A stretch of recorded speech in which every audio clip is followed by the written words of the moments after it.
Boa noite. Boa noite, Cláudio. Tudo bem? Como vai? Lili, Omar, Vitor. Boa noite, boa noite. Suzy. Beleza, Lili? Tudo tranquilo? Amanhã é o nosso, hein? Amanhã estaremos aí com mais uma live. Eu, a Lili, o Vitor, que está aqui também. Legal, Vitor. Grande abraço também. Boa noite, Omar. Só gente top aqui, hein? Vamos ver, ó. Na sola já chegou. Convidar ele para entrar.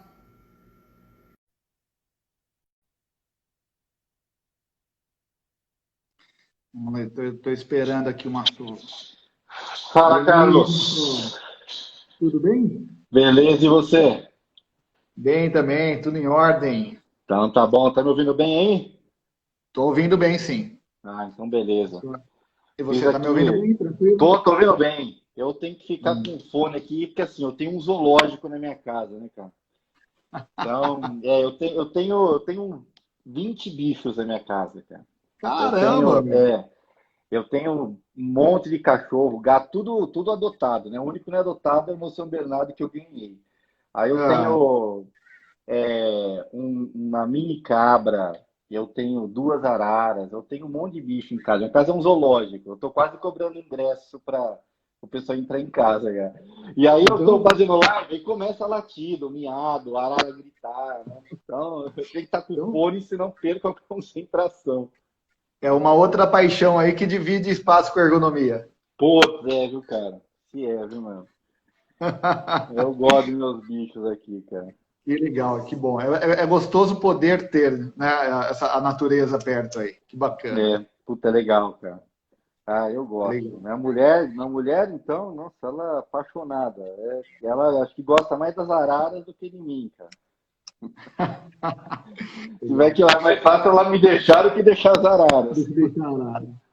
Bom, vamos lá. Mas, lá, já tem uma galera aqui entrando, tem um pessoal, gente boa aí, parceiros aí no nosso, vários, o Pô, como Mar, sempre. a Lili, o Vitor, o Cláudio, Pô, não vi mais legal. quem entrou aqui, enfim, meu, tem uma Fala, galera Vitor. legal já Fala, aí Mar. nos ouvindo. Que bom, né? Que tem um pessoal Pô, de peso aí também para encher a gente aqui de comentários, de sem, perguntas. sem dúvida, né? Os amigos são sempre aqueles que estão ali junto, né? Nem fale. É bom, se a gente tá com esses amigos aí, é bom. Não é? Ah, aproveitar o gancho do Vitor aí, ó, pessoal, já manda aviãozinho aí para quem ainda não está aqui ao vivo e está interessado em assistir a nossa live, tá? Que vai ser bem bacana, um assunto bem completo mesmo, né? Como já chama lá o nosso assunto, da biomecânica ao design, da antropometria à usabilidade, né? Então, são, acho que, extremos desde do básico que a gente sempre ouve falar, né? Biomecânica e antropometria, e vamos lá para a questão de usabilidade, né? Para a questão Pois de é. design, e não é que seja tão nova, né? Acho que tem, sei lá, uns 20 anos, 10 anos, tal, aí que se fala, mas Sem é que dúvida. ainda não é tão usual a gente estar utilizando, né? Não é, Então, realmente, não é muito usual ainda assim, para alguns. Quem já é da área de design, né? Se você pega o Cláudio que está aí com a gente, por exemplo, obviamente isso está na veia dele, né? ah, Mas de todos os restantes dos ergonomistas, a gente tem, por exemplo, você pega os fisioterapeutas, os educadores físicos, eles têm uma veia da biomecânica, da fisiologia, e pouco olham para aspectos do design. E vice-versa, né? Às vezes o design também não tem esse olhar da biomecânica ou da fisiologia. Então, eu acho que a gente pode ter uma boa visão aí para passar dentro desses campos e mostrar aí a riqueza do campo da ergonomia, né? legal. Aí já é uma prévia do que a gente vai abordar hoje. Bom, a gente já está com 19 pessoas aí na sala. Eu vou fazer uma breve apresentação minha e depois eu gostaria que também fizesse a sua. Acho que teve bastante pessoas que eram seus seguidores e entraram agora no canal da Ergonomia. E algumas pessoas talvez sigam o canal da Ergonomia e estão conhecendo o Ricardo Massola agora também. Então, meu Isso nome é aí. Carlos Salles, sou fisioterapeuta, ergonomista, sou consultor em ergonomia há 13 anos, trabalho principalmente com implantação de gestão de ergonomia nas empresas, tá? Estou por trás aqui do canal da Ergonomia, né, que é um canal focado para trazer informação, conhecimento para a ergonomia mesmo, né, para ergonomistas ou para qualquer pessoa que se interesse por ergonomia, tentando principalmente traduzir ou trazer a prática, né, da ergonomia, sem esquecer a questão da ciência, né? Então, é trazer a ciência, trazer os artigos, trazer o que está sendo discutido na academia, mas de uma forma mais prática, né? Vinha de uma forma mais aplicada. E para mim, Massola, eu acho que, vamos falar assim, eu te conheci através de seus vídeos do YouTube, né? Ah, Sou legal. Ricardo Massola, consultor internacional de ergonomia. Pô, eu achava legal pra caramba, falei, que bom, né? Ergonomia aqui, um brasileiro e saindo fora, Não é? buscando aí outros conhecimentos, eu acho que é muito bacana.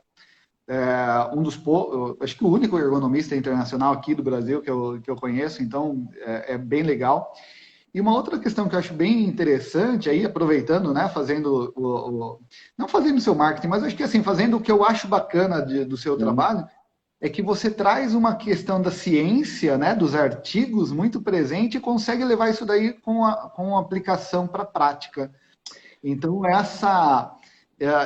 vamos falar assim, essa habilidade, né, de trazer o que estão estudando e fazer aplicação é uma habilidade que para poucos, assim, você faz, eu vejo que você, nos seus vídeos, no que eu já escutei, no que eu já li do que você faz, você tem isso muito bem definido e consegue fazer isso muito bem. Então, já Ah, aproveito e legal. parabenizo você por isso que eu acho bacana do seu Pô, trabalho. obrigado. Tá? Aí eu peço para você agora se apresentar, fale um pouquinho sobre o Claro. seu trabalho, e daí a gente já começa aí no assunto de hoje. Vamos lá. Então, para aqueles que não me conhecem, eu sou o Ricardo Massola, eu sou consultor internacional de ergonomia.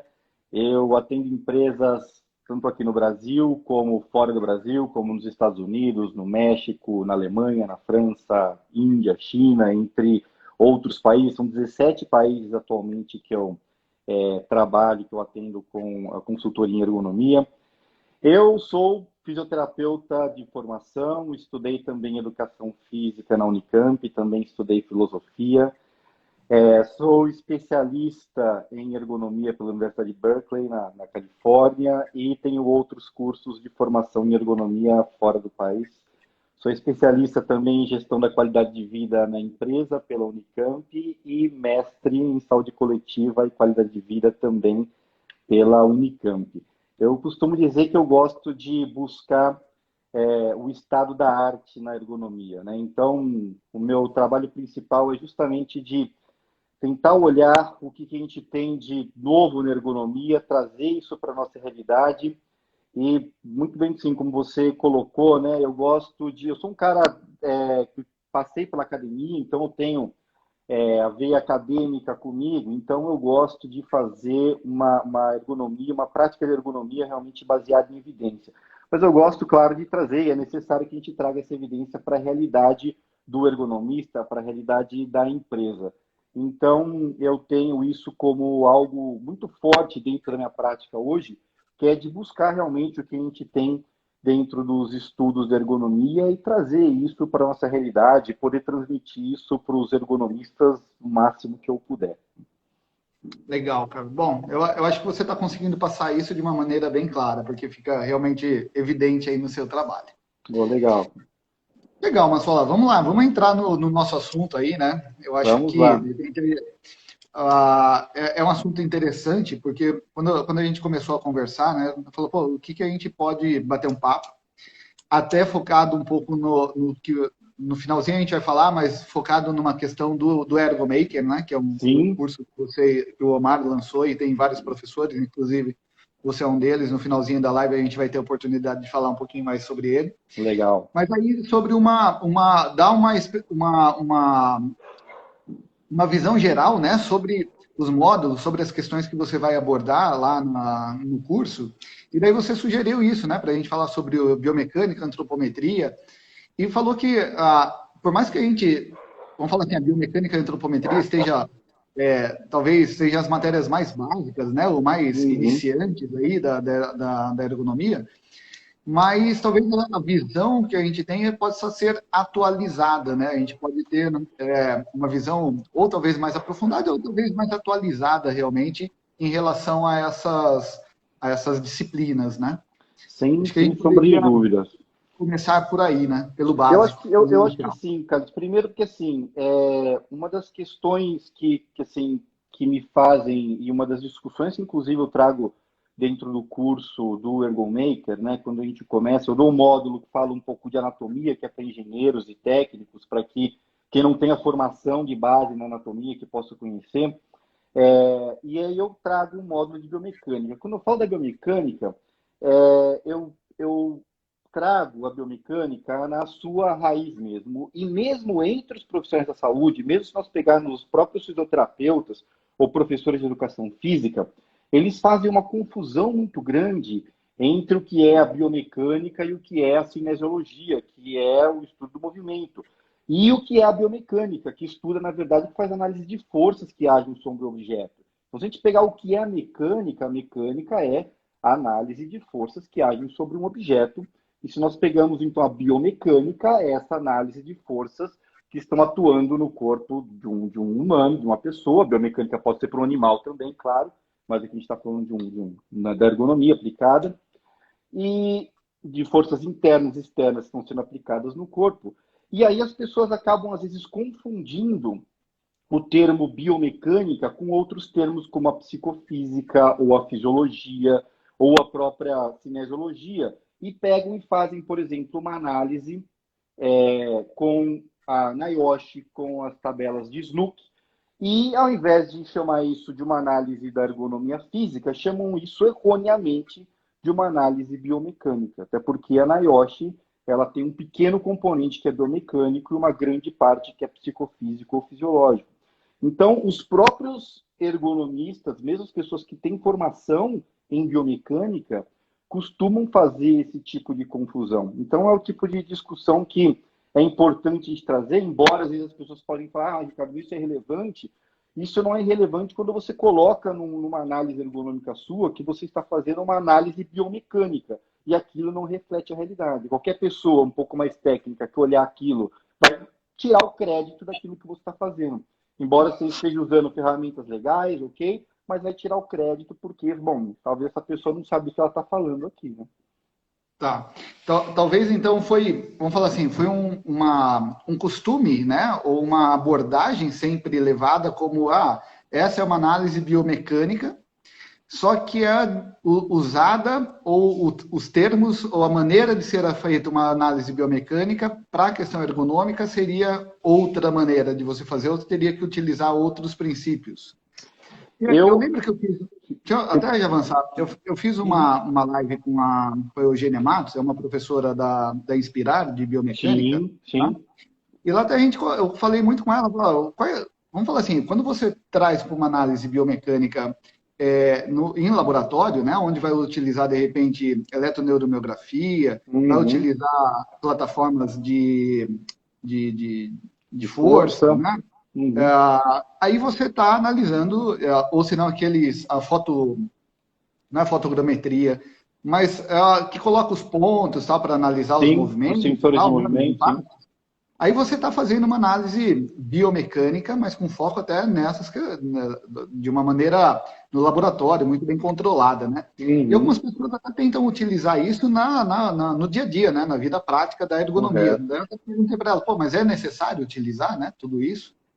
Então, ela pontuou que não, eu também acredito que não. Uhum, concordo. E realmente, assim, o que a gente analisa, o que a gente verifica no posto de trabalho, é mais então uma questão da cinesiologia do que da biomecânica em si. O que nós olhamos, sim, eu posso dizer que é mais cinesiológico do que biomecânico. Eu vou explicar aqui um pouco, pessoal, para que fique claro essa diferença. Vamos pegar a própria equação de levantamento da NIOSH. A equação de levantamento da NIOSH, quando ela estabelece que o peso máximo que um trabalhador pode levantar é de 23 quilos, isso veio de uma análise biomecânica em laboratório. Isso veio, a NIOSH, ela pegou um apanhado de 21, 23 estudos que analisavam a compressão da coluna. Então, eles colocavam a coluna in vitro, então coluna de cadáver, com todos os suportes necessários, tentando manter um suporte para simular a musculatura, a estabilidade da musculatura, a estabilidade dos ligamentos.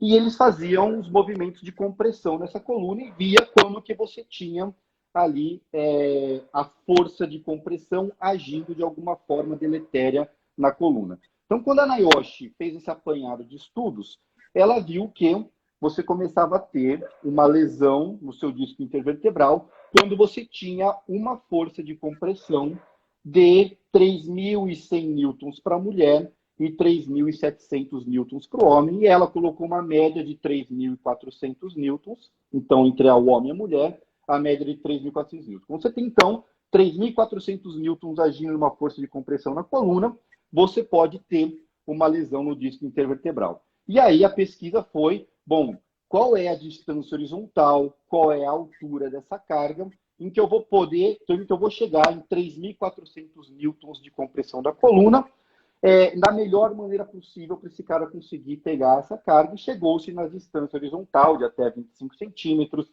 na distância vertical de 75 centímetros. Beleza, mas isso é para a força de compressão única, para uma compressão na coluna. E a gente não está falando, então, a NIOSH, quando falou nos 23 quilos, não estava falando em forças repetidas na coluna. Quando a gente quer olhar essa questão da repetição de força, da repetição de movimentos que o indivíduo vai fazer, o que então o pessoal da NIOSH fez? O pessoal da NIOSH foi nos estudos do Snook-Ciriello. E aí eles pegaram as tabelas de Snook-Ciriello e viram, bom, qual que é a carga psicofísica do indivíduo? Quanto de carga ele consegue levantar, dependendo da distância horizontal, dependendo da altura, quando a gente colocar algumas frequências para aquilo. Bom, na hora que eles viram isso daí, eles pegaram, viram, estudaram, fizeram a tabela da NIOSH com as cargas psicofísicas. E o que é importante? Qual que é existe uma diferença muito grande entre o que é carga biomecânica e o que foi o psicofísico avaliado. Se você pegar as tabelas do Snook-Ciriello originais, se você olhar o quanto o indivíduo referia que ele ainda se sentia confortável em levantar numa carga única, chegava a dar 40 quilos. Então, nas tabelas de Snook-Ciriello, então, em avaliação psicofísica, ou seja, a percepção do indivíduo frente ao esforço dele, ele aguentava levantar, o homem aguentava levantar até 40 quilos.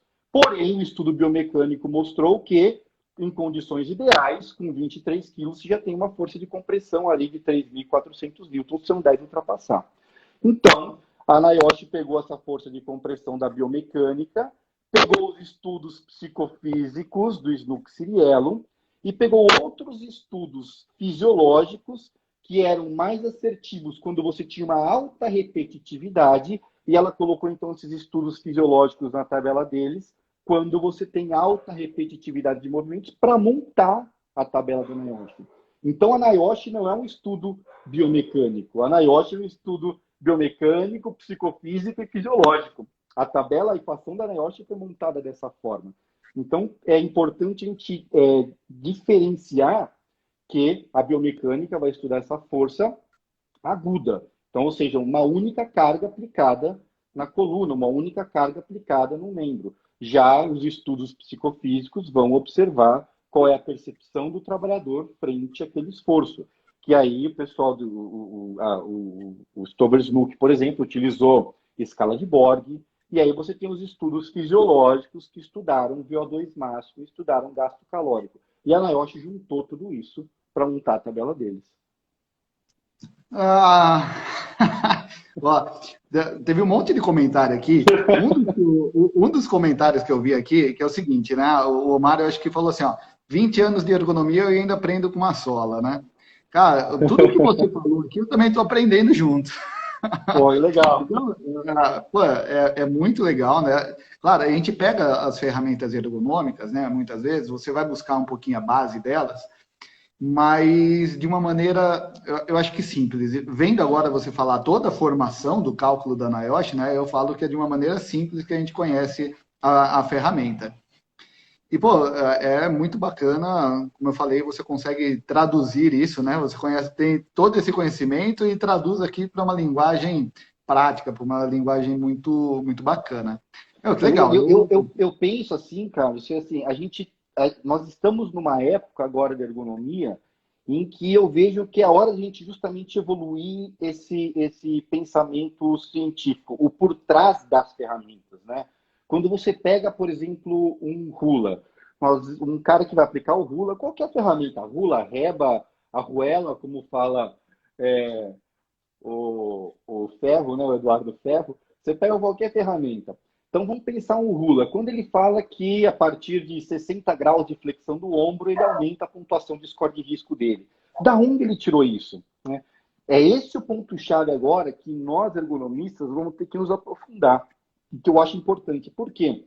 Se nós vamos pegar qualquer checklist hoje, você hoje tem ferramentas no mercado, você tem estudos com sensores e até estudos com filmagem que não necessitam nem de sensor, que se você fizer um filme do cara trabalhando, já você sobe isso para a nuvem, a Universidade de Michigan já tem esse software, você sobe isso para a nuvem deles e eles descem para você já analisado, num Rula, por exemplo. Então você fez um filme do cara, você não precisa fazer mais nada, você fez um filme do cara trabalhando, respeitou lá os padrões que eles pedem, sobe isso para a nuvem. Se você quiser que eles analisem o Rula para você, eles vão ver se o cara teve mais de 60 graus de flexão, mais de 90 graus, já vai pontuar para você, vai te dar a pontuação pronto.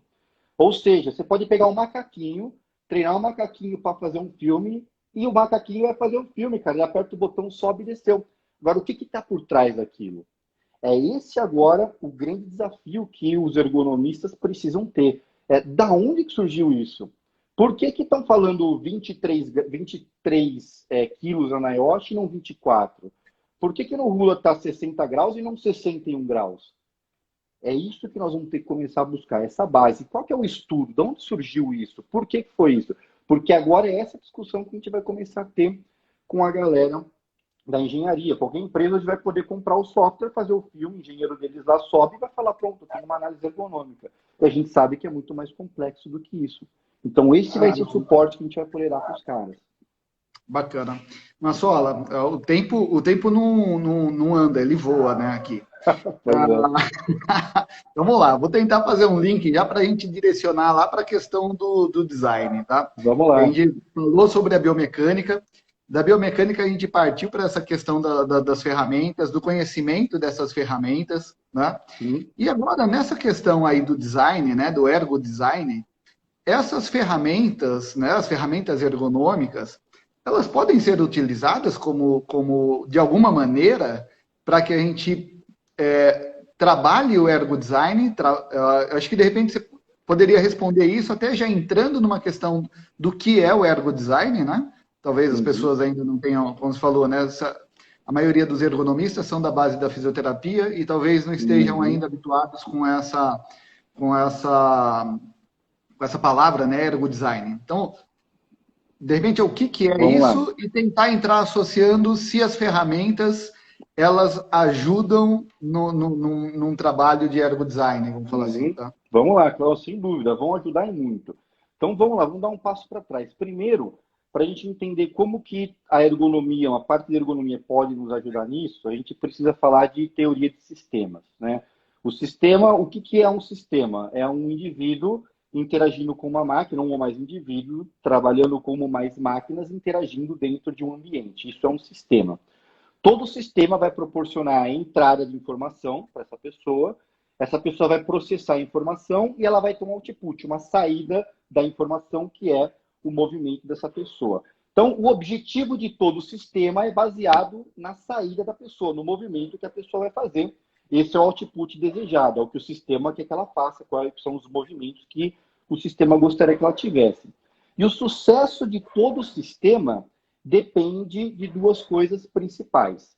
Um, da adequação da máquina, e outro, da performance do operador. Então, se nós estamos falando que o sucesso de um sistema, ou o sucesso dessa relação entre homem, máquina e ambiente, dependem da adequação da máquina e da performance do operador, nós estamos falando de duas coisas extremamente importantes no desenho, que são a usabilidade e a experiência do usuário. Então, falar em ergodesign é falar na aplicação dos aspectos, das diretrizes dos conceitos de design aplicados ao trabalho para ergonomia. Então, é pensar nos conceitos de usabilidade, pensar nos conceitos de experiência do usuário, para que a gente tenha uma melhor adequação da máquina e, por consequência, melhor performance do usuário. Um exemplo muito clássico, muito fácil, muito clássico, está em todos os livros de design. Se você tem uma porta e você tem a maçaneta na porta. Você vê a maçaneta, você tem ali, bom, você pode ou jogar a maçaneta para baixo ou jogar a maçaneta para cima. Nós já temos embutidos culturalmente para a maioria das pessoas que nós vamos jogar a maçaneta para baixo para abrir a porta. Ok, joguei a maçaneta para baixo. E agora? Eu puxo ou empurro?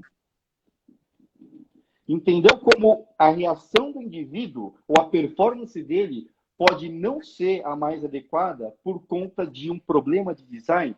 Ele joga a maçaneta para baixo e ele empurra a porta, só que, na verdade, para abrir, ele tinha que puxar. Aí, para evitar esse problema, um cara vai lá e põe, então, na porta um push. Ou seja, eu estou dando uma sobrecarga cognitiva maior para o cara agora, porque além dele fazer aquele movimento, ele tem que ler o que ele está fazendo, porque senão ele não consegue fazer de maneira apropriada.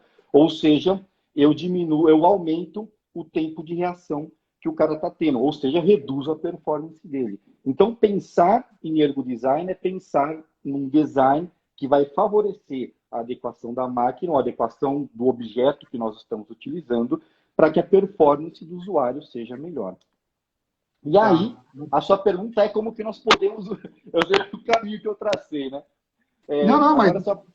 A sua pergunta ótimo, porque você já trouxe para a gente o que é o ergodesign, aonde ele está, quais são as bases, né, dele, do que se trata. Então, é bem interessante. Deixa eu só, antes de você entrar para a resposta da questão da ferramenta, eu vou dizer, o ergodesign, na verdade, é você desenvolver equipamentos que facilitem, né, ou que já utilizem o que as pessoas têm de conhecimento base de uma maneira mais natural. É isso. Então, por exemplo, né, que você falou lá, você vai abaixar a maçaneta para você abrir a porta. Exato. Se você colocar, em vez de abaixar, você tem que subir, já vai contra o conhecimento básico que as pessoas têm, que a maçaneta sempre é para você abaixar, para você abrir. Exato. A mesma coisa, em vez de rodar para a direita, você rodar para a esquerda.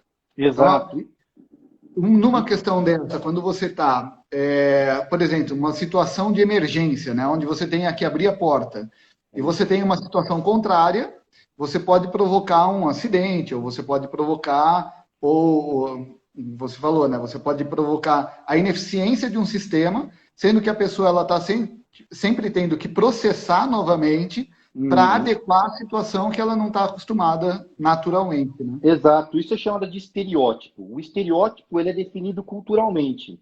Então, por exemplo, se eu pegar um botão de volume, um botão redondo, eu te dou um botão redondo, né, um círculo que é um volume. Se eu falar para você, você vai aumentar o volume girando esse botão no sentido horário ou anti-horário? Bom, se eu fizer essa pergunta para o nosso público aqui, provavelmente quase 100% das pessoas vai dizer que vai girar sentido horário para aumentar o volume. Pouquíssimas vão dizer que aumenta no sentido anti-horário. Então, quando você vai desenhar algo, você precisa pensar nesses estereótipos.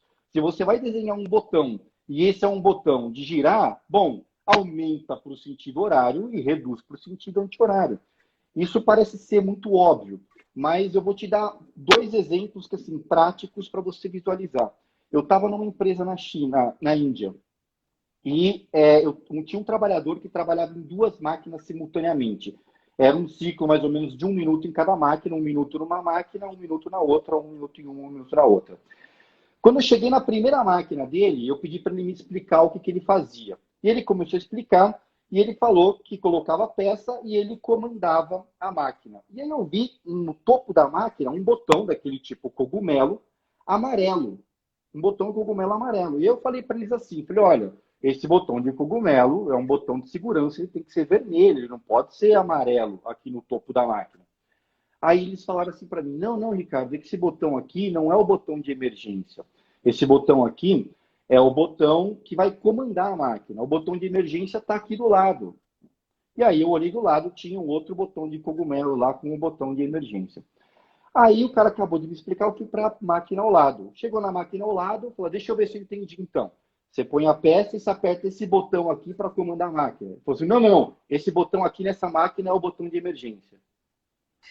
Então, olha só como que você foge daquele padrão, daquele modelo mental que você está criando para o mesmo trabalhador em duas máquinas. Isso quer dizer que, se ele estiver numa situação de emergência naquela primeira máquina, o primeiro botão que ele vê é um botão, um cogumelo gigante lá para ele bater, ele vai bater naquele cogumelo gigante lá, mas é o botão de acionar a máquina e pode amputar a mão dele. Eu estava fazendo uma avaliação de uma talha na empresa e a primeira coisa que eu notei foi que a talha tinha dois botões, um para subir a talha e outro para descer a talha. Um estava do lado do outro. Aí eu pergunto para vocês, qual que sobe e qual que desce? O da direita sobe ou da esquerda sobe? Normalmente é da direita.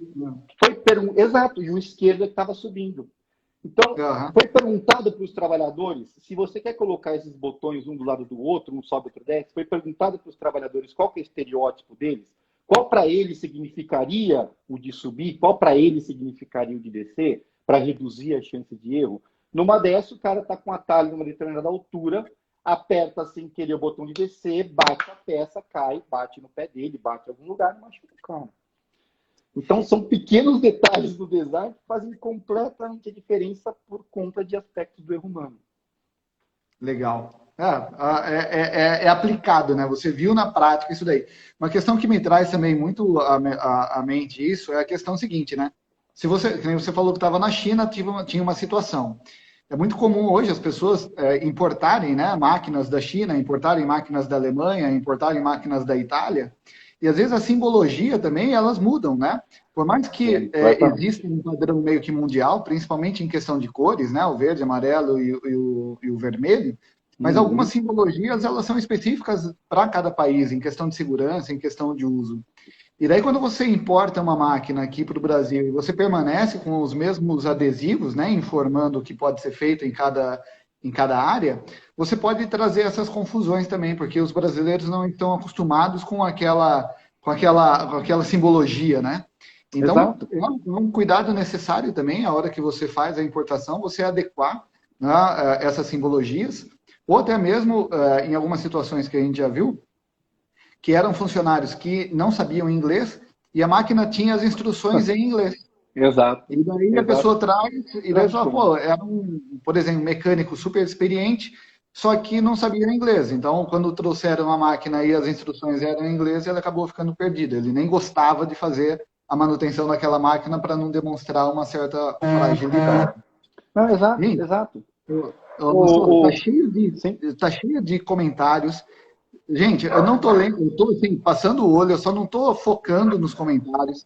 Caso tenha alguma pergunta, manda, tem uma caixinha aí que é com interrogação, manda nessa caixinha que daí eu vou ler a pergunta, tá? Mas os comentários, como o bate-papo está fluindo aqui, e se eu começar a ler os comentários, eu acho que a gente vai não perder tempo, né? Mas a gente vai ficar com o tempo mais escasso ainda. Sim. Então, turma, se quiser fazer alguma pergunta, manda na cartinha aí com a interrogação, que daí eu faço a pergunta, tá? Em relação aos comentários, legal que está tendo vários comentários aí. Você falou da máquina, por exemplo, da China. Na China, o azul, no semáforo, não tem muitos semáforos lá, não são em vermelho, é azul. O vermelho é azul.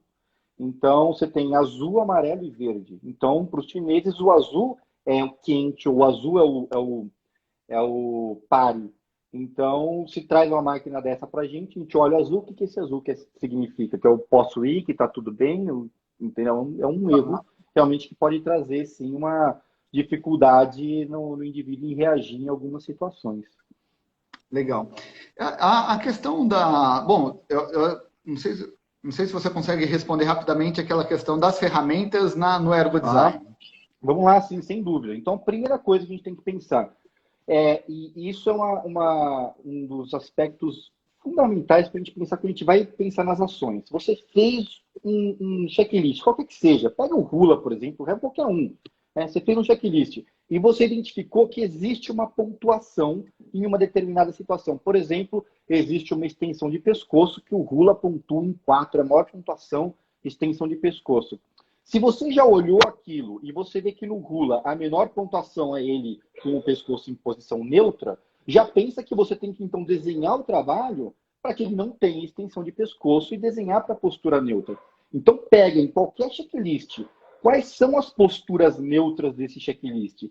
E você tem que pensar então em desenhar um posto de trabalho para as posturas neutras. Isso não quer dizer que você tem que deixar o trabalhador estático numa mesma posição. Muito pelo contrário, o corpo foi feito para se movimentar. E o trabalhador tem que ter a liberdade de movimento. A questão é, devemos desenhar para que seja o mais confortável possível para o trabalhador. E o mais confortável em termos de ação de movimentos é quando você está em posturas neutras. A segunda coisa é pensar, desenhar sempre para ajustabilidade. Sempre que possível desenhar para ajustabilidade.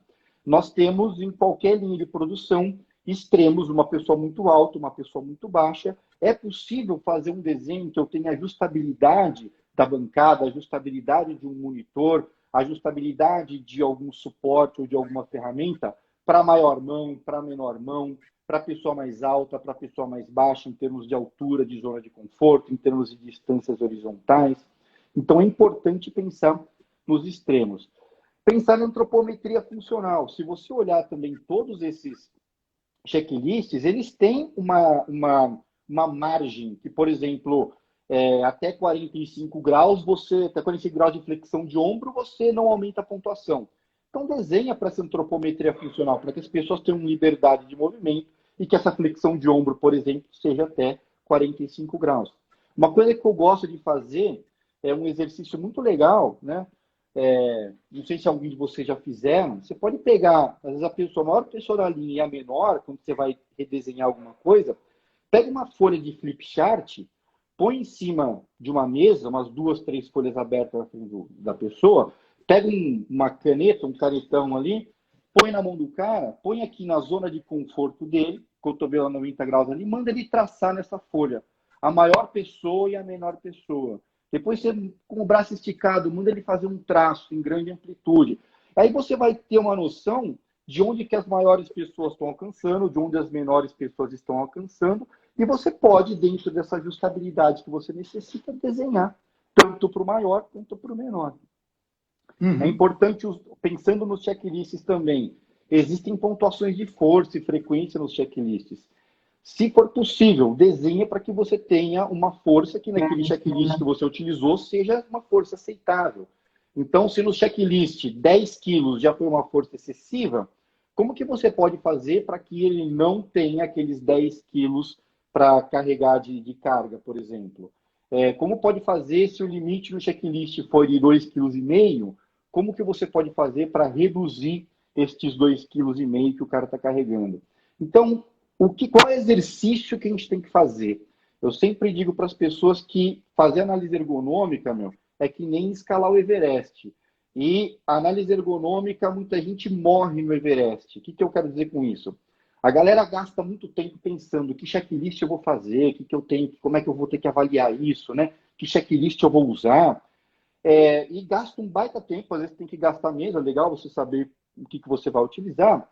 Porém, você só subiu até o topo do Everest. Você avaliou, você conseguiu entender, de acordo com aquela ferramenta que você usou, quais são os riscos que você tem. Porém, agora você precisa pensar nas ações, você precisa descer o Everest. E é onde a maioria das mortes no Everest acontecem. As mortes não acontecem quando o cara está subindo, acontecem quando ele está descendo, porque ele gasta tanta energia para subir que ele esquece que ele vai ter o mesmo gasto energético para descer. Como ele não tem mais energia, ele morre na descida. E é o que acontece com a maioria das análises ergonômicas. O cara faz uma baita análise, às vezes muito legal, e aí na hora de sugerir ele não consegue sair da tríade dos 3 porquinhos de ergonomia, né? Que é a pausa, a ginástica laboral e o rodízio. Então, para a gente sair disso, como é que você faz, cara? Olha o que você avaliou. Usou um checklist, olha o risco que você pontuou no checklist e tenta sanar esse risco lá no seu plano de ação. Isso que você falou, estou dando risada, porque assim, eu sempre comento que muitos ergonomistas acostumaram a trabalhar somente para atender a NR17, né? Então, vai lá, faz análise ergonômica, entrega para a empresa pega isso daí, engaveta e não usa nada. Se tivesse que aplicar o que o ergonomista pediu para fazer naquela análise, né, e que saia fora das questões de pausa, ginástica laboral, cadeira e tapete ergonômico, né, saia fora disso Sim, daí, o resto muitas vezes não tem aplicação nenhuma, não consegue aplicar, porque geram outros problemas. exato. Então, a questão, exatamente isso que você falou, né? Muitos ergonomistas hoje, eles sabem muito bem, ou sabem construir o problema, mas eles não sabem resolver esse problema, ou acham que com simples soluções eles vão conseguir resolver esse problema.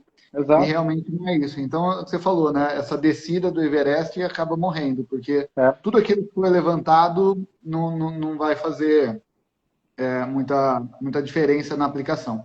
Exato, a Ah, ação tem que ser estudada, a ação tem que ser muito bem estudada. Eu, na verdade, acho que eu tenho que gastar o dobro ou o triplo de tempo que eu gastei analisando tudo, eu tenho que gastar pensando na solução, cara. e uma das questões que eu acho que até puxa uma questão do que a gente vai falar agora também, é você questionar quem está fazendo, né? Então, muitas das soluções, muitas das questões, envolve muito na conversa que você vai ter com o próprio funcionário. Cara, Então, não ali tenha você dúvida. consegue ter boas soluções, boas propostas de mudanças. E daí, Eu até nisso penso. daí que você traz a questão da usabilidade, né, do design Uhum, baseado na antropometria, e é tudo questão centrado no usuário, né? Então, é a relação exato. do usuário com o meio que ele está, que ele vai trabalhar, né? O qual ele vai se relacionar ali com o trabalho, né? Então, é isso, Sem tem que sombra estar. de dúvida. O design ele tem que ser participativo. Assim, é uma das partes do design centrado no usuário.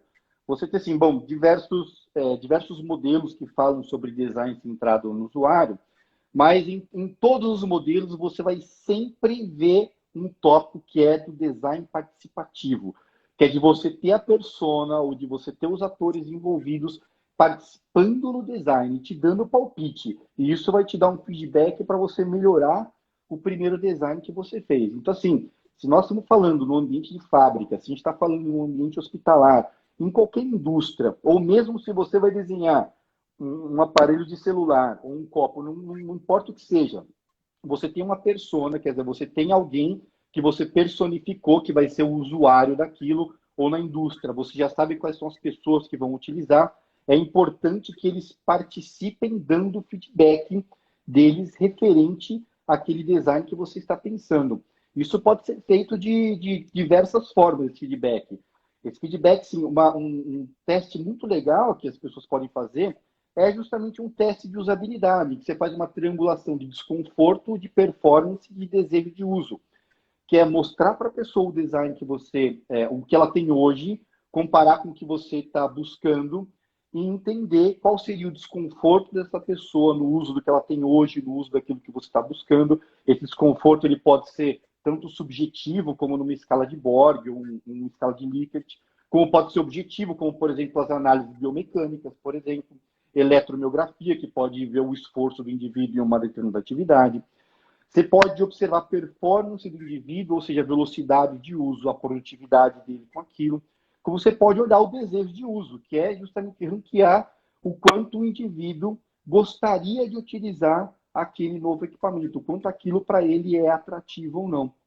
Então, são aspectos importantes de se ter justamente esse feedback do usuário. Eles são, obviamente, o final, né? Eles são as pessoas que vão te dar a resposta se o que você desenhou funciona ou não. É legal. Olha só no que eu estou pensando aqui, né? Quando a gente fala de ergo design, me vem à cabeça muito a questão do design mesmo, né? Design de produtos, design até de cadeiras, design Sim, de sofás, enfim, de tudo, né? E não somente na relação do trabalho, tá? Vou sair um pouquinho da relação do trabalho. uhum, E daí, quando a gente pensa nessas pessoas que trabalham, vamos lá, com design de cadeira, né? Mas não a cadeira para escritório, a cadeira de uso residencial, uso de uhum, conforto, né? Muitas vezes essas pessoas elas verificam a questão do design, mas não é o design focado no usuário.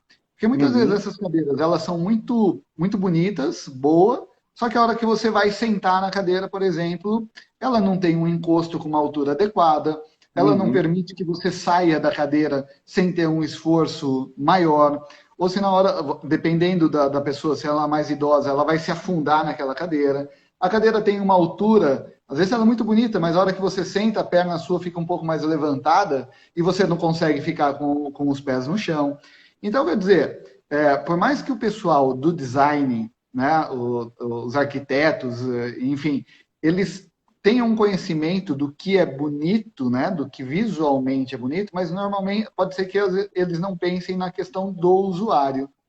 E daí eu acho É, que esse conhecimento, talvez da ergonomia, que eu acho que é bem bacana, né, para trazer essa interação. são vieses, podem ser vieses diferentes às vezes, por vieses diferentes. Eu quero dizer assim, o pessoal do design, eles com certeza, o pessoal da formação de design vai poder falar sobre isso melhor do que eu, mas o pessoal do design, eles possuem diversas correntes de estudo do design.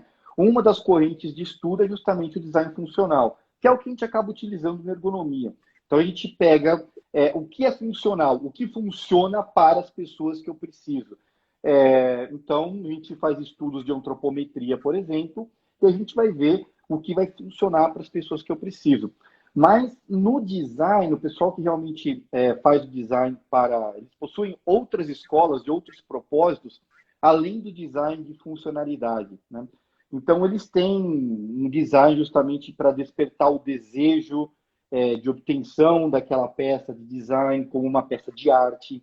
Então, o design ele tem diversas escolas, diversas correntes de pensamento para isso, e é isso que pode diferenciar um pouco para a gente. Então, no caso, por exemplo, do sofá, obviamente ele tem que ser funcional, né? Ele tem que ser uma peça bonita, que desperta desejo, mas aquilo é algo para uso rotineiro. Então, sem sombra de dúvida, se ele não tiver sido funcional, pode sim ter sido um erro de design ou simplesmente não era o sofá adequado para a sua necessidade, né? Para a necessidade Uhum. da persona. Não foi desenhado para a persona que está adquirindo aquilo. Legal, bacana. Ah, bom, a gente está indo para os 10 minutos finais. Caramba, como voa. Lá passa voando, cara, passa voando. É, aproveitando esses 10 minutos finais aí para não ficar aquela correria, né? Que às vezes vai acabar. Vamos tentar não ser cortado e sim despedir de uma maneira correta. Eu quero deixar um espaço aqui para você falar um pouquinho sobre o curso, né? Eu acho que eu fiz com o Mar, fiz com a Daniela Balsadi, Uhum. e eu acho que cada vez mais que eu converso com os professores que estão envolvidos nesse curso, eu vejo o quanto que está a amplitude que ele está tendo, né? O Sim. quanto de conhecimento vai abordar. Então é muito bacana. Eu vou na quinta-feira, vou conversar com o Douglas também sobre perícia ergonômica, perícia fisioterapêutica. Fantástico. Também é um outro professor aí do Ergomaker. Olha, eu estou aproveitando todos os professores aí para fazer as lives que saem lá no, É isso aí. Não, sai cara, live top, O né? Ergomaker foi assim, um projeto fantástico do Omar, foi uma baita ideia que o Omar teve, que ele pegou justamente pessoas que são assim ótimas referências em diversas áreas dentro da ergonomia, juntou essas pessoas e montou esse canal que é o canal do Ergomaker, esse curso que é o Ergomaker. Então, são diversas pessoas e cada uma dentro da sua especialidade fala sobre um determinado assunto. Eu tenho lá, além do assunto de anatomia para engenheiros e técnicos, falo sobre biomecânica, falo sobre fisiologia do trabalho e tenho um outro módulo que é de antropometria e design. Estamos desenvolvendo um outro módulo para o Ergomaker, que é um módulo de lesões ocupacionais. São os módulos que eu fiquei responsável. Então é um baita do projeto. Você tem a Dani, como você já entrevistou, vai ter o Douglas fala de perícia. Então, várias pessoas dentro da sua especialidade, o cara vai lá, compra um voucher só, compra um ticket e vai ter acesso a todas essas aulas aí que são fantásticas. Então, se alguém tiver interesse e quer se aprofundar em alguns aspectos da ergonomia, entra lá no Ergomaker, me manda uma mensagem, pode ser no WhatsApp, pode ser aqui pelo Insta, pode ser pelo Face, que eu guio vocês pelo caminho de como chegar lá no Ergomaker. E se você tiver realmente interesse, eu brigo com o Omar lá para eu conseguir um desconto para você entrar no Ergomaker lá. Ó, o pessoal vai cobrar, hein? Pode cobrar. Pode cobrar que eu brigo com o Omar lá e consigo um desconto para vocês aí. Pô, legal. Ó, a gente tem ainda alguns minutinhos aqui, então vou fazer uma outra pergunta. Vamos lá. Essa questão do ergo design, vamos falar assim, dentro das questões das doenças ocupacionais, ficou muito para a questão do fisioterapeuta, né? Até algumas pessoas falam assim, mas por que no Brasil aqui tem muito fisioterapeuta e ergonomista, sendo que é uma ciência, uma disciplina multidisciplinar, né? Qualquer profissão pode estudar ergonomia e se tornar um ergonomista, né? Você vê que no ergo design, na questão da usabilidade, focado aí na questão dos sistemas, ainda fica muito um campo como base a fisioterapia, ou traz outros profissionais com bases diferentes para a área da ergonomia, ou ainda a integração dos fisioterapeutas e, vamos falar assim, dos designers trabalhando junto para fazer algo melhor ainda. Então, vamos falar assim, ergonomistas, mas com bases profissionais diferentes trabalhando juntos, entendeu? Eu vejo que, sem sombra de dúvida, a gente tem uma base muito grande para profissionais de áreas diferentes trabalhar. Obviamente, é uma área de um foco muito grande em quem é designer, ou o pessoal da arquitetura, o pessoal que é designer industrial, obviamente é um campo muito vasto para essa galera. Mas o ergonomista, uma vez eu falando com alguns outros professores de ergonomia, e nós discutimos isso e chegamos à conclusão que é o seguinte, o cara que se intitula ergonomista, ele tem que ser bom, ou assim, tem que conhecer as diversas áreas da ergonomia, justamente porque ergonomia assim, não estou usando isso como uma palavra vulgar, mas um guarda-chuva de conhecimentos, né? Eu não quero dizer guarda-chuva como qualquer coisa que vai caber lá dentro, mas é um guarda-chuva de conhecimentos das diversas áreas científicas. Então, se você quer se determinar, se você quer dizer que você é um ergonomista, você precisa ter um conhecimento, ao menos mínimo, para utilizar dentro da ergonomia as diversas áreas, inclusive da área de design. Então, o fisioterapeuta pode contribuir muito para a área de design? Pode. Você vai ter muito conhecimento em antropometria, o professor de educação física também. E você pode conhecer outras áreas o que vem, por exemplo, da psicologia, como os próprios estereótipos que eu estava falando aqui, que são análises vindo da própria psicologia. Você tem efeitos, como, por exemplo, o efeito de Rick, os efeitos estéticos, que vêm também da área da psicologia, que são embutidos dentro do design. Então, você tem assim uma gama enorme. Você tem os próprios desenhistas industriais, os próprios engenheiros que fazem os desenhos e que precisam conhecer a respeito de como o usuário vai se adaptar àquilo. Então, assim, é realmente uma área, a área do design é realmente uma área fantástica, uma área que é necessária de conhecimento para todos, porque ela realmente é uma área que vai abrigar para todos os profissionais da ergonomia de se inserirem nela. E mesmo que você não seja um designer, não seja um engenheiro, um arquiteto, é importante que você conheça os princípios do design, para que quando você fizer uma sugestão de melhoria, você aplique esses princípios na sua melhoria. Legal. Bom, eu acho que é bem isso, né? Você falou, a ergonomia acaba servindo de guarda-chuva, né, para vários conhecimentos, e eu acho que o ergonomista tem muito disso, de você conseguir conversar com as diversas áreas, com pessoas de conhecimentos totalmente diferentes, e você tem que tentar trazer esse conhecimento para a área e tentar fazer as relações aí, né, para que tenha enfim, faça da maneira correta a ergonomia. Sim, sem sombra de dúvida. Para a gente não levar um fecha aqui do Instagram na cara, tá? Eu gostaria já de agradecer você, tá? Por aceitar aí participar dessa live. Eu acho que a live, não só eu, mas todo mundo que está aqui aprendeu mais, né? Eu acho que como eu falei, você consegue traduzir as questões de base, as questões científicas, os estudos, para uma linguagem muito prática. Eu acho que isso é uma habilidade bem legal, muito legal. boa. Então, acho que quem conseguiu entrar aqui na live para conversar com a gente, eu acho que com certeza aprendeu ainda mais hoje, tá? Eu que Para agradeço. quem não pôde, quem está aqui, depois envie. Para quem não pôde estar online, ao vivo aqui com a gente, mas que vai ficar gravado no feed, no meu feed, e daí envia para as outras pessoas aí, para que mais pessoas possam ter esse conhecimento e com certeza a ergonomia que ganha. Né? Sem Então, dúvida. deixa Eu aí o queria, espaço. queria agradecer a você, Carlos, pelo convite, cara.